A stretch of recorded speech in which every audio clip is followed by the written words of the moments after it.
Hello friends, नमस्कार दोस्तों। अभी थोड़े दिन पहले एक कमेंट आया था कि ये जो लोग हालचाल पूछते हैं, लोग हालचाल पूछते हैं ना कि भाई क्या हालचाल है और भाई क्या चल रहा है। तो वो तो एक ऐड आती थी मजाक में कि भी फॉग चल रहा है और कुछ नहीं, फॉग चल रहा है। तो उसमें लोगों ने पूछा कि ये हालचाल पूछने का रीज़न क्या है, मतलब लोग हालचाल क्यों पूछते हैं। क्या सच में वो हमारे शुभचिंतक हैं, हमारे बारे में जानना चाहते हैं, या वो मतलब कंपैरिजन करने के लिए बात जानना चाहते हैं कि आपकी पोजीशन क्या है। देखो, मेरा ये मानना है कि जो सच में आपके शुभचिंतक होते हैं दिल से, ऐसा नहीं कि सारे लोग चोर हैं, तो वो बहुत कम होते हैं। तो हम ये मान लेते हैं कि भी 1-2% ऐसे लोग होते होंगे आपके संपर्क में जो सच में दिल से आपकी चिंता करते हैं। 1-2%, वो भी बाई चांस, सबके साथ नहीं होता होगा। पर मैं सच बात बताऊं तो मेरा मैक्सिमम राय इसमें एक ही है कि ज़्यादातर लोग जब ये पूछते हैं और भाई क्या चल रहा है, हाल चाल क्या है, और काम धंधा कैसा चल रहा है, या और, तो उनका जानना होता है कि आपकी लाइफ में क्या चल रहा है, आपकी पोजीशन क्या है, ताकि आपकी पोजीशन जान के वो अपनी पोजीशन से कंपैरिजन कर सके। क्योंकि ये तो नहीं कह सकते कि अरे यार तेरे बैंक में पैसे कितने पड़े दिखाइयो, या तेरे घर में अलमारी में कितने पैसे पड़े हैं, या तेरे पास कितने सोने की चेन है, या बैंक में लॉकर है, या खाते कितने क्या बैलेंस है, ये तो नहीं पूछ सकते सीधा। तो वो बस धीरे धीरे खरोचते हैं, और भाई क्या हाल चाल है, आप बोलोगे बढ़िया, और काम धंधा कैसे चल रहा है, और आजकल क्या कर रहे हो, वो ऐसे जान के ना। और अगर आप कोई पूछे कि क्या आपको, हाँ जॉब कर रहा हूँ, अच्छा जॉब तो बढ़िया ही चल रही होगी, कहाँ कर रहे हो, अरे वहाँ कर रहा हूँ, अरे बहुत बढ़िया बहुत बढ़िया, अच्छा पैकेज मिल रहा होगा। वो ये नहीं कह सकते कि भी हमें बताओ आपकी सैलरी कितनी, तो वो बहाने से खरोचते हैं कि भी हमें पता लगे कि भी आप कितना कमा रहे हो। मैक्सिमम उनकी दिलचस्पी होती है कि आपकी कमाई कितनी है, और अगर कमाई ठीक ठाक है तो वो ये जानना चाहेंगे कि आप नया क्या कर रहे हो, मतलब कहीं प्लॉट खरीदा है, कहीं फ्लैट खरीदा है, कोई गाड़ी बुक करी है, कुछ भी नया जानना चाहेंगे।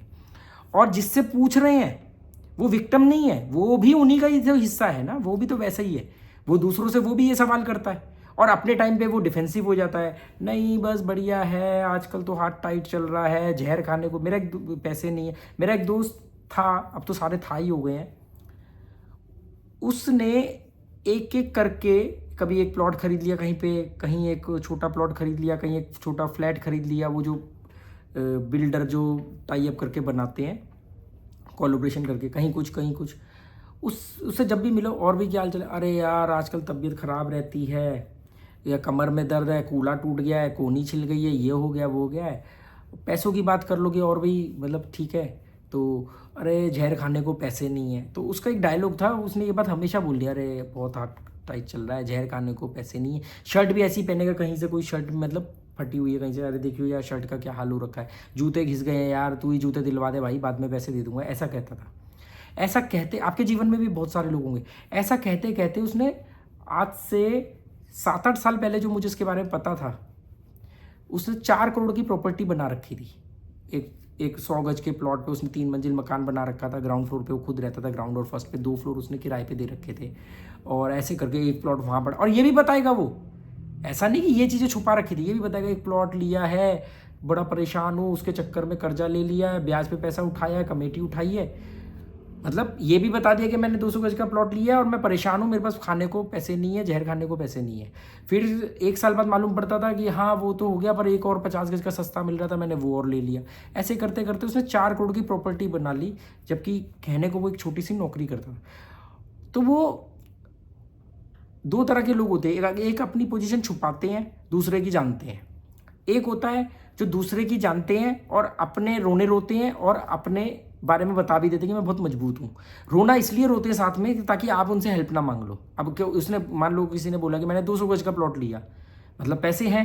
अब आप उससे ये ना कह दो कि यार 50,000 लाख रुपए दियो यार, जरा तो हाथ टाइट चल रहा है, तो वो पहले भी बोल देते थे भाई 200 गज का प्लॉट लिया है, 7 लाख रुपए मैंने कहीं से बाहर से पकड़े, वो लौटाने, बड़ा प्रेशर है, ताकि अब वो आपका रास्ता बंद कर दे। ये लोग ना अपने आप को बहुत डेढ़शानी समझते हैं, सोचते हैं कि दूसरे रोटी नहीं खाते। तो generally back to the point कि ये ऐसा क्यों पूछा जाता है, ऐसा पूछने का कारण ही यही है कि तुलना करना और दिखावा, ताकि ये भी एक तरह की रैट रेस है। जैसे आप बताओगे मैंने गाड़ी ली, थोड़े दिन बाद आप देखोगे कि आपके पड़ोसी ने भी गाड़ी चेंज कर ली, या रिश्तेदार ने गाड़ी चेंज कर ली। कुछ रिश्ते ही बड़े कंपटीशन वाले होते हैं, रिश्ते बड़े कंपटीशन वाले होते हैं कुछ, कौन से? जैसे दो बहनों के पति, मतलब दो बहनों में बहुत कंपटीशन होता है, उनके पतियों में बहुत कंपटीशन होता है, पतियों में ना भी हो तो पत्नियां करवाएंगी।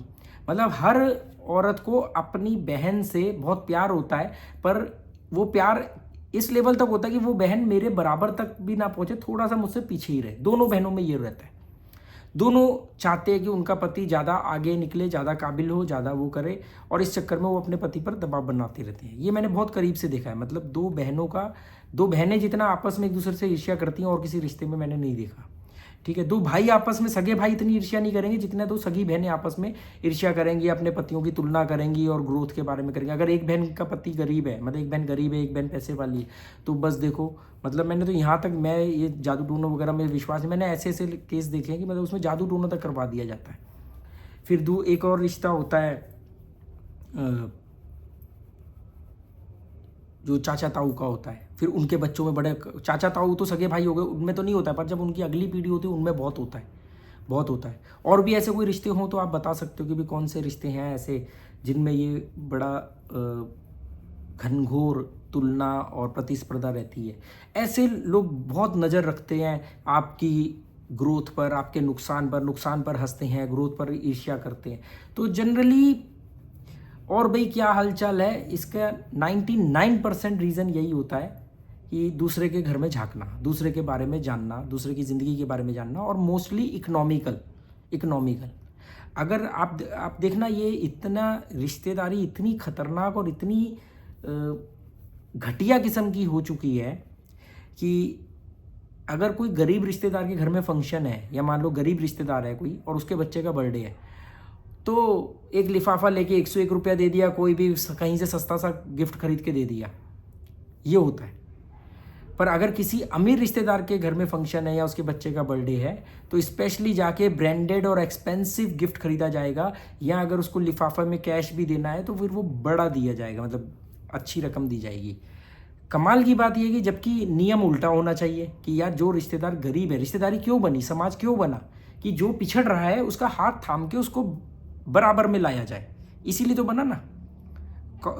काउबॉय बोलते ना, काउबॉय का जो काफिला होता है वो, उसमें वो इस तरीके से स्पीड बनाते हैं कि कोई पीछे ना छूट जाए। जो बंजारे भी चलते हैं वो इस हिसाब से चलते हैं कि भी कोई पीछे ना रह जाए। समाज का गठन, रिश्तेदारी इसीलिए बनी थी कि कोई छूट ना जाए। तो होना तो ये चाहिए कि गरीब के घर में कुछ भी हो, बहाना होना चाहिए ताकि उसको बाकी के लोग आके सपोर्ट कर सके और उसको उठा सके, उसके जीवन स्तर को उठा सके, उसके बच्चे अच्छी शिक्षा हासिल कर सके। हर आदमी में बराबर काबिलियत नहीं होती, कोई अपनी नाकाबिलियत की वजह से गरीब रह जाता है तो उसको बराबरी में लाया जा सके। पर रिश्तेदारी और समाज तो उल्टा काम करता है कि जो चढ़ता सूरज है, जिसके पास ऑलरेडी पैसा है, उसको और महंगे गिफ्ट दिए जाते हैं, उसको आसानी से पैसा भी उधार मिल जाता है। आपने देखा है, ये तो बिल्कुल ही उल्टा चल रहा है। इसीलिए मैं समाज के बहुत सारे नियमों के खिलाफ रहता हूँ। समाज का गठन क्यों हुआ था, ब्रह्म विवाह क्यों रचा गया था कि भी समाज मिले, दो परिवार मिले, शादी हो और कल को कुछ दिक्कत आए तो बाकी के लोग मिलकर उसको संभाल सकें, चाहे वो मनमुटाव हो, चाहे वो फाइनेंशियल क्राइसिस हो। शादियों में दहेज देना, ये जो दहेज बोला जाता है या जो भी स्त्री धन बोला जाता है, स्त्री धन या लोगों का उपहार देना, पहले तो उपहार भी करीबी लोग सोने का ही देते थे, ताकि जब ये जो जोड़ा है, विवाह का जोड़ा है, जो जब कभी ये पिछड़ जाए, जब कभी इसको ज़रूरत हो तो ये पैसे इसके काम आ सके, ये उपहार उसके काम आ सके, गहने उसके काम आ सके। गहनों के रूप में इसलिए दिया जाता था कि भी इसके साथ लगाव होता है तो आदमी जल्दी उसको यूज़ नहीं करता मुसीबत पर, मुसीबत पे वो गहने काम आ सके, सोना काम आ सके। पर अब तो सब दिखावा रह गया है। शादी में आएंगे, दारू पिएंगे, नागिन डांस करेंगे, लिफाफा देंगे, सगन जो होता है, और उसके बाद में चले जाएंगे, उसके बाद में वो मरे जिए, कोई मतलब नहीं। तो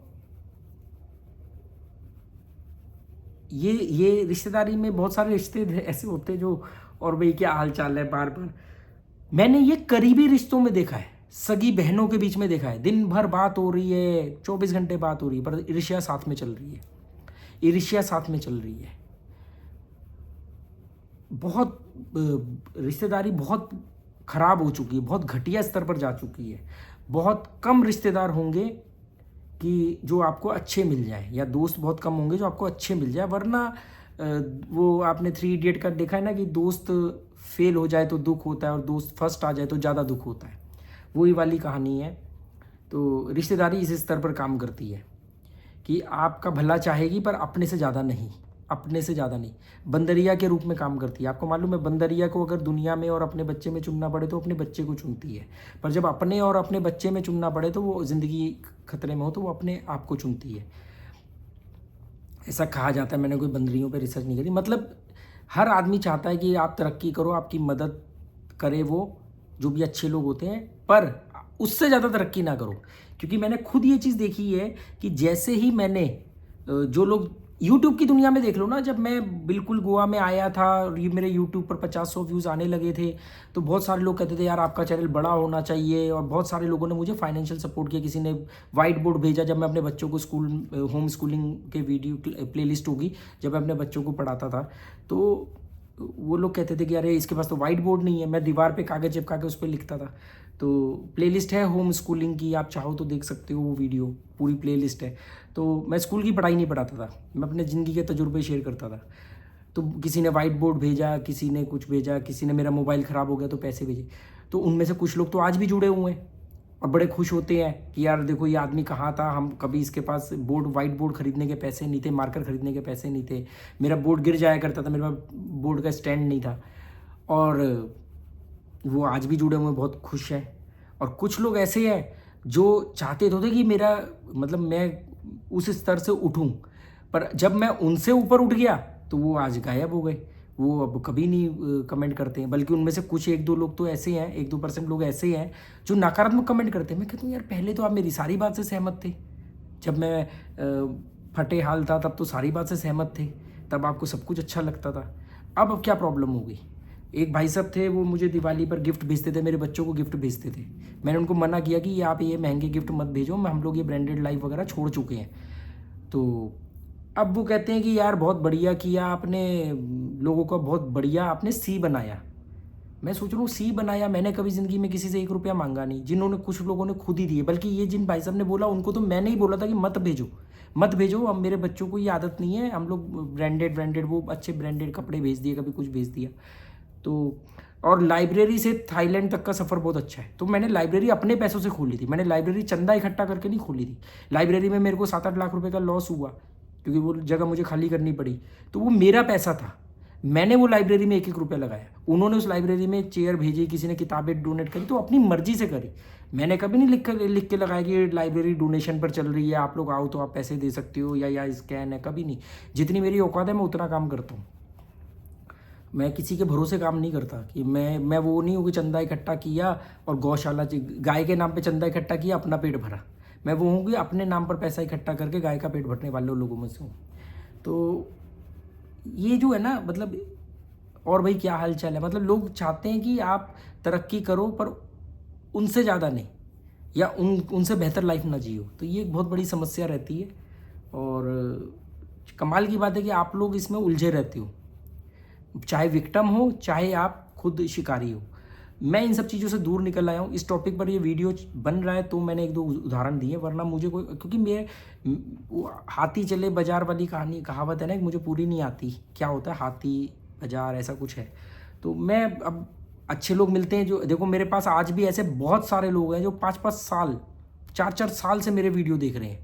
मतलब जब 50 व्यूज़ आते थे, 100 व्यूज़ आते थे, तब से मेरे साथ जुड़े हुए हैं, आज भी जुड़े हुए हैं और बहुत खुश होते हैं। मेरे घर आते हैं मिलने, कई बार आ चुके हैं मिलने मेरे पास, मेरे से पर्सनली मैं बात भी करता हूँ, कभी कभी मेरा मन करता है उनसे।